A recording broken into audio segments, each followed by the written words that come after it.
Mathematics वर कसे प्रश्न हे विचारले जातात बघा. मग काय दिलेला आहे प्रश्न 2/3 चा व 2/3 किती असेल सांगितलेलं आहे आपल्याला. चा म्हणलं की आपल्या इथं काय होतं गुणाकार होत असतो. तो बघा मग 2/3 गुणिले 2/3 बरोबर किती 2×4 3×3 9 आले.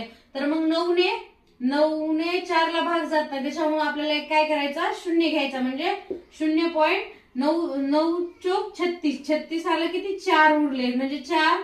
तर याच्यानंतर 9 36 डबल. तर मग आपला ऑप्शन नंबर काय 3 हे या प्रश्नाचं उत्तर असेल. आपल्याला याच्यामध्ये काय गुणाकार करायला सांगितलेलं आहे. कधी कधी काय छेद समान असल्यानुसारही वरच्या दोन संख्येचा गुणाकार करूनच आपलं उत्तर हे मिळून जातं. आता ऑप्शन मध्ये तसा पर्याय आपल्याला नव्हता म्हणून आपण अशी ट्रिक वापरून केलं. तर असल्याच नवनवीन ट्रिकली व्हिडिओ पाहायचे असतील किंवा मॅथमॅटिक्स वर रिझनिंग वर कशा पद्धतीचे प्रश्न विचारले जातात